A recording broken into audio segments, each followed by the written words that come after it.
Hello guys, ഞാനിപ്പോൾ കാണിക്കാൻ പോകുന്ന ഈ ഒരു പറമ്പ് നമ്മൾ വൃത്തിയാക്കാൻ പോവാനേ.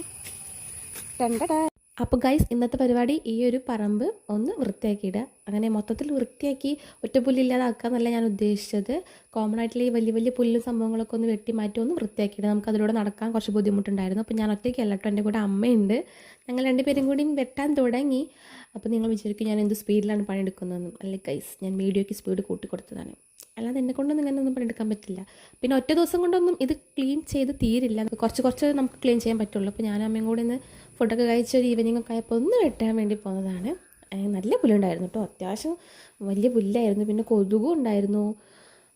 എന്താ ചെയ്യുക, വെട്ടി വൃത്തിയാക്കി ഞാൻ എല്ലാം അങ്ങനെ വാരിപ്പെറുക്കി കൊണ്ടുപോയി നമ്മുടെ തെങ്ങിൻ്റെ തൈ ഉണ്ട് കേട്ടോ, 2-3 തൈയൊക്കെ വെച്ചിട്ടുണ്ടായിരുന്നു. അപ്പോൾ അതിൻ്റെ താഴേക്ക് കൊണ്ടിട്ട് കൊടുക്കുന്നുണ്ട്. നിങ്ങൾ അതുപോലത്തെ പണികളൊക്കെ വീട്ടിൽ ചെയ്യാറുണ്ടെങ്കിൽ കമൻറ്റ് ചെയ്യുക. എന്നെപ്പോലെ ഇങ്ങനത്തെ പണികളെടുക്കാൻ മടിയുള്ളവരാണെങ്കിൽ അതും കമൻറ്റ് ചെയ്യുക.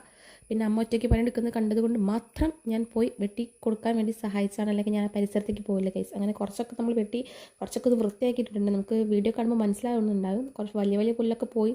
ഇപ്പോൾ കുറച്ച് നമുക്ക് നടക്കാൻ പാകത്തിനുള്ള പുല്ലായിട്ടുണ്ട്. മറ്റേ കാലിൻ്റെ ഇടയിൽ കൂടെയൊക്കെ പുല്ലിങ്ങനെ ഇക്കിളിയാക്കുന്ന സ്വഭാവം ഉണ്ടായിരുന്നു. അപ്പോൾ അത്രയുള്ള വീഡിയോ ഇഷ്ടപ്പെട്ട് ലൈക്ക് ചെയ്യുക. ബൈ.